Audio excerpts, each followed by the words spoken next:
بسم اللہ الرحمن الرحیم. خواتین و حضرات السلام علیکم. میں اقبال خان جدون آپ کی خدمت میں بجٹ کے پیش کیے گئے پاکستان میں بجٹ کے بارے میں آپ سے کچھ آج تحریری طور پہ آپ کے سامنے چند حقائق جو ہے وہ سامنے رکھوں گا، جو کہ میری ناقص رائے میں جو کچھ بھی ہوا اس بجٹ میں پاکستان میں، وہ عوام کے ساتھ کیا کچھ ہو رہا ہے اور کیا کچھ ہونے والا ہے، اور جتنی بھی امارات دی گئی ہیں، جتنی بھی فیسلٹیز دی جا رہی ہیں، وہ امیر اور جاگیرداروں کو دی جا رہی ہیں. تو آج کا یہ موضوع ہے پاکستانی بجٹ 2012 اور 2013. حکومت نے عوام کو کیا دیا؟ جنرل بات تو یہ ہے کہ عوام کو کیا دیا. اگر دیکھا جائے تو یہ بجٹ پیش کیا گیا وہ پرو کیپٹلسٹ اور پرو رچ پریزنٹیشن تھی. جب میں نے ڈاکٹر مبشر صاحب سے بذریعہ فون بجٹ کے متعلق پوچھا تو انہوں نے صرف اتنا ہی کہا کہ غریب عوام اور محنت کش طبقے کو زندہ دفن کر دیا جا رہا ہے اور کیا گیا ہے. اس بجٹ میں جو پالیسیاں بنائی گئی ہیں وہ صرف سرمایہ داروں جاگیرداروں کے تحفظ کے لیے ہے، جبکہ ذوالفقار علی بھٹو مرحوم نے جو پیپلز پارٹی کے بانی تھے اور جنہوں نے یہ پیپلز پارٹی کی بنیاد رکھی تھی اور سوشلسٹ پروگرام مرتب کیا تھا. پیپلز پارٹی کے قائد بھٹو صاحب کی جو انقلابی سوشلسٹ فلسفی تھی وہ اس حکومت نے تباہ اور برباد کر دی. نہ ہی اس فلسفی سے اس کا یہ بجٹ کا کوئی تعلق ہے اور نہ ہی یہ کوئی عوام دوست بجٹ پیش کیا گیا. اس سے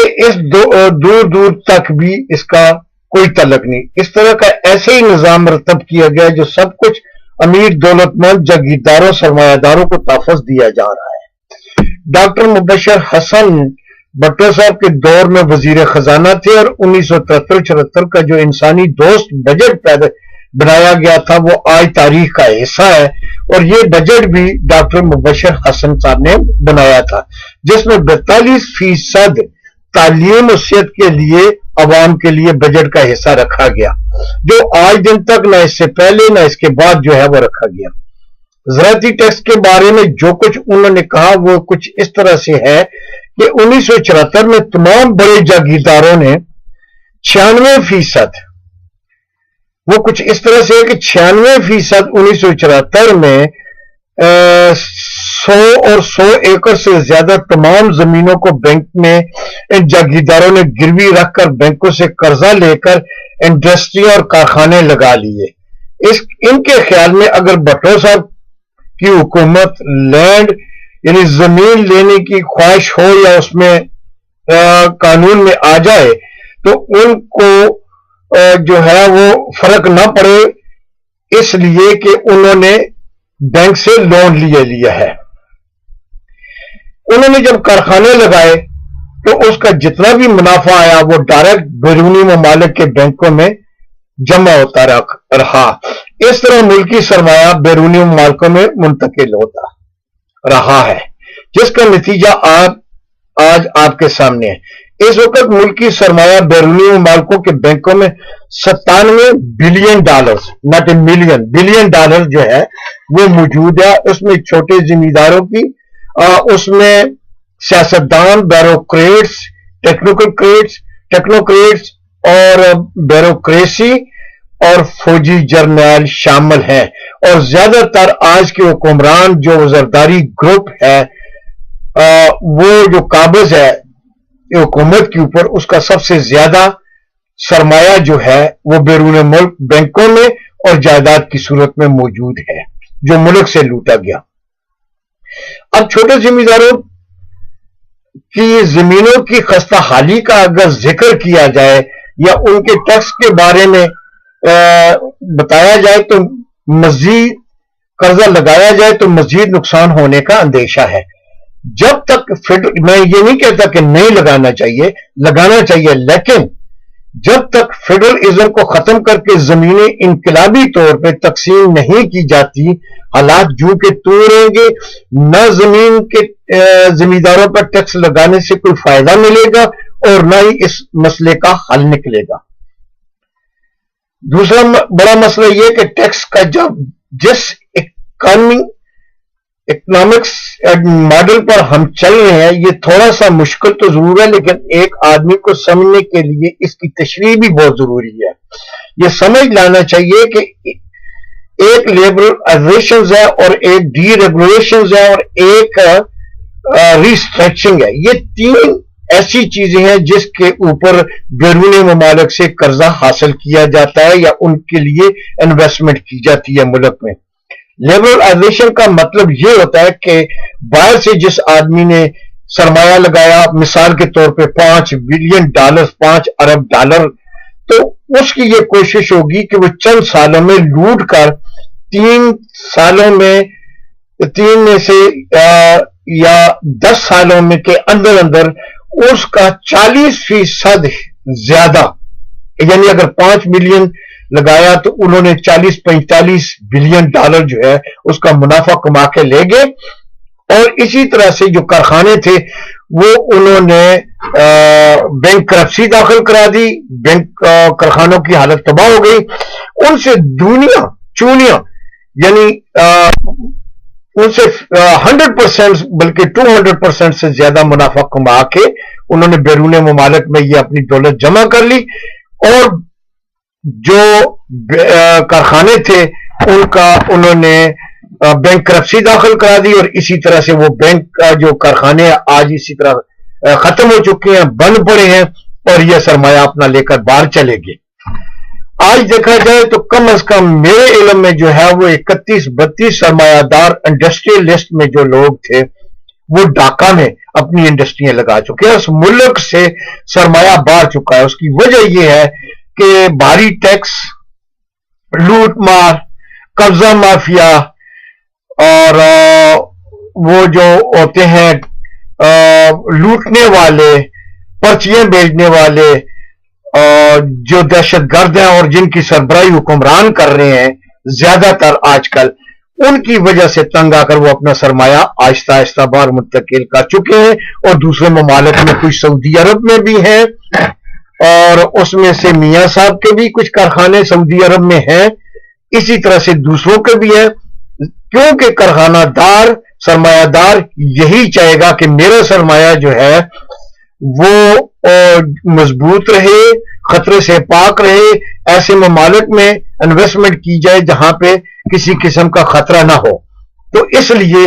اس ملک کے امن و امان کا خطرہ، حکومت کا بیڈ گورننس ہونا، یہ ساری جو چیزیں ہیں انہوں نے ان 4 سالوں میں اپنا سرمایہ دوسرے ممالک میں جو ہے وہ ٹرانسفر کر کے وہاں پہ کاروبار ہو رہا ہے، اور یہاں پہ ہمارے لوگ بھوکے مر رہے ہیں، اور ان کے اوپر وہ جو لوگ ہیں وہ بھوک کی وجہ سے خودکشیاں کر رہے ہیں۔ اور یہ جتنی بھی لوٹ مار ہو رہی ہے اور جو معاشی وسائل جو ہمارے کو لوٹا جا رہا ہے، وہ بیرونی سامراج اور موجودہ حکمرانوں کی سربراہی میں ان لوگوں کو موقع پورا دیا جائے لوٹنے کا جو ان کو حصہ دیتے ہیں۔ ہمارے ملک میں اتنے وسائل ہیں کہ اس سے بے پناہ ترقی ہو سکتی ہے۔ اگر یہ دیکھا جائے تو اس میں کوئی شک نہیں ہے، ایک عام آدمی کو بھی معلوم ہے کہ ہمارے ملک کے اندر کتنے وسائل ہیں، اور ہم اگر اس کو چاہیں تو ان کو کرامت بنا کر ہمارے ملک کے اندر بے پناہ ترقی ہو سکتی ہے۔ اور جس کا دعوے دار میں ہوں، میں اس چیز کو بارہا کئی دفعہ چیلنج کر چکا ہوں، اور آج بھی یہ کہتا ہوں کہ 6 سے 8 ماہ کے اندر توانائی کا بحران جو ہے وہ ہم ہمیشہ کے لیے ختم کر سکتے ہیں۔ پن فیکٹریاں دوبارہ چلا کر پیداوار بڑھائی جا سکتی ہے، اور انشاءاللہ 1 سال کے اندر زندگی میں، عام لوگوں کی زندگی میں تبدیلی لائی جا سکتی ہے۔ آج بھی ایک آدمی نے مجھ سے سوال پاکستان سے کیا کہ یہ جو جابوں کا سلسلہ ہے اس میں آپ کی کیا پالیسی ہے، تو میں نے انہیں یہی کہا تھا کہ جس وقت میں پاکستان آؤں گا تو پبلک میٹنگ میں یہ اس کا اعلان بھی کروں گا کہ عام طور پہ لوگوں کے مسائل کس طرح اور کس طریقے سے جلدی حل ہو سکتے ہیں، اس میں کوئی ڈاؤٹ نہیں ہونا چاہیے. اور یہ اگر الجھایا جا رہا ہے تو یہ ہمیں جو ہے اپنی سیاسی پالیسیوں سے اور اپنی جارحداریوں کی وجہ سے، اپنے قبضہ مافیا اور بدماشی کی وجہ سے یہ کچھ کیا جا رہا ہے. ہمارے قدرتی وسائل، زراعت، ٹریڈنگ، قدرتی وسائل یعنی ریسورسز اور افراد قوت سے ہم اپنے مسائل پر بہت جلد قابو پا سکتے ہیں. اس کے لیے ایماندار، انتھک محنت، لگن اور وطن سے محبت کا ہونا ان شخصوں کے لیے انتہائی ضروری ہے جو ان کی ذمہ داری اٹھا کر اس ملک کو بنانے، سنوارنے اور لوگوں کی خدمت اور ان کے روزگار اور ان کی زندگی کو آسان بنانے کے لیے جن کا عزم ہو اور جو اس جہاد میں شرکت کریں. لیکن ان لٹیروں نے حالات کو اتنا خراب کر دیا کہ عوام کا ہر کسی سے اعتبار اٹھ چکا ہے. وہ میری بھی ان باتوں کو فن خطابت سمجھ کر ان کی طرف توجہ اس لیے نہیں دیتے کہ یہ حقیقت ہے. اگر تو توجہ اور ایمانداری سے لیڈرشپ کا کام ہے، یہ بالکل حقیقت ہے. یہ لیڈرشپ اگر آپ ڈھونڈیں تو یقیناً آپ کو اس ملک میں انتہائی قابل لوگ، مجھ سے بھی بڑے بڑے قابل، میں کیا چیز ہوں، اس آپ کو مڈل کلاس سے مل سکیں گے. اور وہ لوگوں کی لسٹ میرے پاس ہے جو تمام تقریباً 50-55 اداروں کو چلا سکتے ہیں، اپنے اداروں کو چلا سکتے ہیں. اتنے کوالیفائڈ قسم کے لوگ ہمارے پاس موجود ہیں، لیکن وہ اس پوزیشن میں نہیں ہے کہ وہ سرمایہ لگائیں. اور یہ سب سے بڑا سرمایہ لگانا، سب سے بڑی وجہ جو ہے وہ کرپشن کی ہو رہی ہے. کیونکہ جو سرمایہ الیکشن میں لڑا کر وہ آتے ہیں، وہ اپنے دور حکومت میں آ کر اس سے چگنا لوٹ کر وہ سرمایہ دار بن جاتے ہیں. اور لوگ ملک کے اندر جو مسائل پیدا ہوتے ہیں وہ اسی وجہ سے ہوتے ہیں. ورنہ دیکھا جائے تو ان کے علاقے میں، ملک میں، ان کے پڑوس میں سارے لوگ جو ہیں، کئی لوگ بھوکے ہیں جنہوں نے 2 دن سے کھانا نہیں کھایا، جو بیوہ ہیں، جو مریض ہیں، اپاہج ہیں، جن کے ہاں ایک دن 4 دن کھانا نہیں پکتا، ان کو یہ 100 روپیہ تو دیتے نہیں. جب کسی کی میٹنگ ہو، جب جلسہ ہو، سیاسی جلسہ ہو، اس میں لاکھوں اور کروڑوں روپے لگا دیتے. یہی جو لگانے والے لوگ ہوتے ہیں یہ آگے جا کر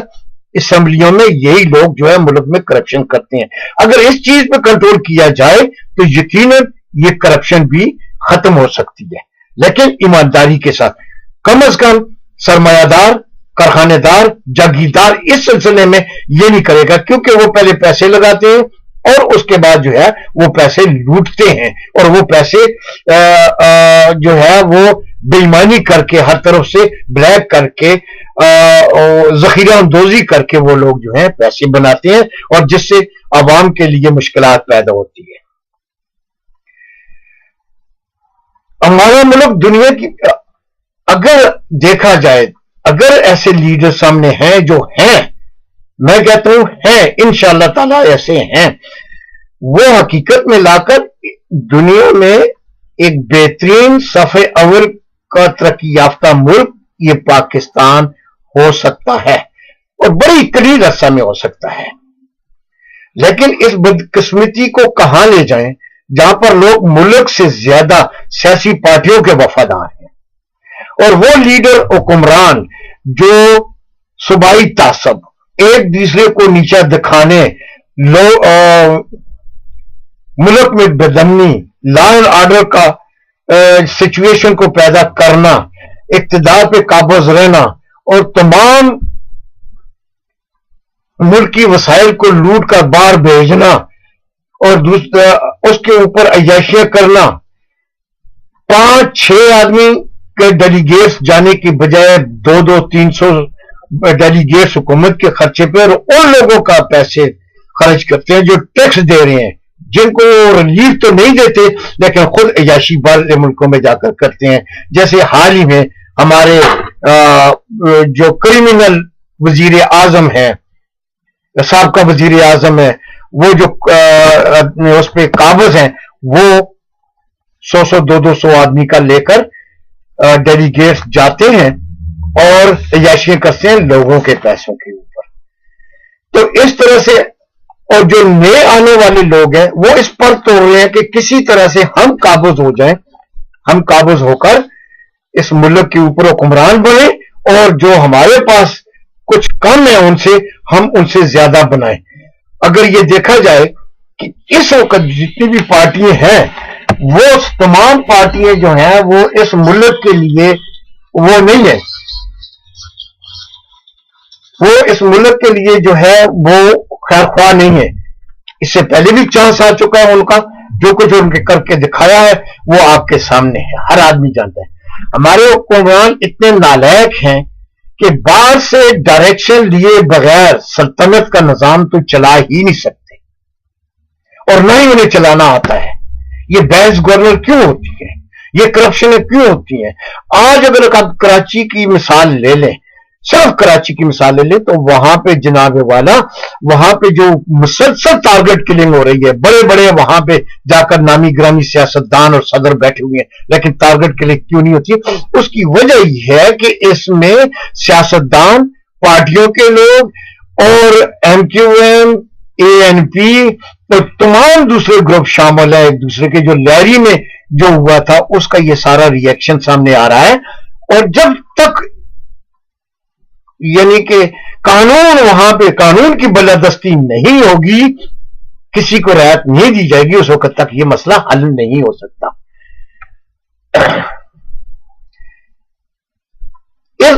یہ جتنا بھی بجٹ ہمارے ملک میں بنتا ہے یہ سارا اس میں آئی ایم ایف کا تعلق ہوتا ہے, دوسرے ممالک کی پالیسی ساز نمائندے اس میں بیٹھے ہوتے ہیں, اور وہ ان کو ایسی ڈائریکشنیں دیتے ہیں, ایسی ڈکٹیشن دیتے ہیں کہ جس سے ان کے ممالک سے مال خریدا جائے اور ان کو جو ہے زیر مبادلہ پہنچے, اور ان کو زیادہ فائدہ منافع پہنچے, اور ان کا مال جو ہے یہ خریدے. وہ لوگ ہوتے ہیں اس میں بجٹ بنانے میں, ان کی ڈکٹیشن سے یہ بجٹ بنایا جاتا ہے. اب دیکھا جائے تو حفیظ صاحب, شیخ صاحب جو ہے, وہ شیخ صاحب جو ہیں وہ خود بھی غیر ملکی ہیں, ان کے پاس وہ آئی ایم ایف کے نوکر ہیں, ملازم ہیں. اس سے پہلے شوکت عزیز تھا, اس سے پہلے معین قریشی تھا, اس سے پہلے جو ہے وہ جتنے بھی تھے یہ سارے باہر سے آئے ہوئے ہیں, اور اب بھی جو حکمران ہے وہ آج بھی باہر کے لوگ ہیں.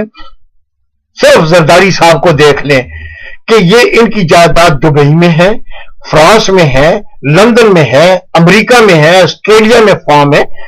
کون کہتا ہے کہ یہاں ان کے وہاں پہ گھوڑے رکھے ہوئے ہیں آسٹریلیا میں؟ تو کون کہتا ہے یہ ہمارے جو جتنے بھی حکمران ہیں یہ ہمارے ملک کے خیر خواہ ہیں؟ انہوں نے لوٹنا ہے اور اس کے بعد انہوں نے پھٹ جانا ہے, انہوں نے چلے جانا ہے, آپ کے ہاتھ نہیں آئیں گے. اس لیے ہمیں یہ سوچنا چاہیے کہ بجائے اس کے کہ ہم کسی پارٹی کی طرف توجہ دیں یا کرپٹ لوگوں کا ساتھ دیں, ہمیں ایک ہو کے ان کا مقابلہ کرنا چاہیے. اگر جس وقت تک, میں آپ کو بار بار کہتا ہوں, جس وقت تک یہ ہم نہیں کر سکیں گے اس وقت تک ہم اس ملک میں کوئی چیز سامنے نہیں لا سکتے. مختصراً یہ ہے کہ آج رحمان ملک بھی یہ کہتا ہے کہ میری دوہری شریعت نہیں ہے, جبکہ اس کا زندہ گواہ میں سامنے ہوں. جب مساق کی جمہوریت پہ سائن ہوا تھا, بے نظیر شہید اور میاں صاحب جو تھے وہ وہاں پہ انہوں نے معاہدہ کیا تھا مشاق جمہوریت کے اوپر, تو یہ رحمان ملک کے گھر میں ہوا تھا, اور اس نے خود اعتراف کیا ایک دفعہ ٹی وی میں کہ میرے گھر میں یہ مشاق کی جمہوریت کا جو ہے وہ ہوا تھا. اب آپ یہ بتائیں, اب وہ کہہ کے بھی, اور 2 ملین پاؤنڈ سے زیادہ اس کا وہاں پہ کاروبار ہے. یہاں پہ یہ بات میں کہتا چلوں کہ آؤ کوئی بھی ایک ڈیلیگیٹس آئے, کوئی بھی ذمہ دار آدمی آئے, لندن میں آئے, میں یہاں سے لندن پہنچتا ہوں, میں ان کو ہر چیز بتا کے دے دیتا ہوں, یہ کس کا ہے, یہ کس کا ہے. اس میں میاں صاحب کے بھی فلائٹ موجود ہیں, نواز شریف کے, اس میں دوسروں کے بھی ہیں, اور اس کے جو ہے جو ایک انسپیکٹر تھا ایف آئی اے کا یا ایف بی آئی اس کا پاکستانی کسی ایجنسی کا, آج وہ جو ہے وہ اتنا سرمایہ کہاں سے اس نے لایا؟ سوچنے کی بات ہے. ہمیں مت دیکھا جائے, ہم کسی کے خلاف نہیں ہیں, ہم آج بھی پاکستانی ہیں,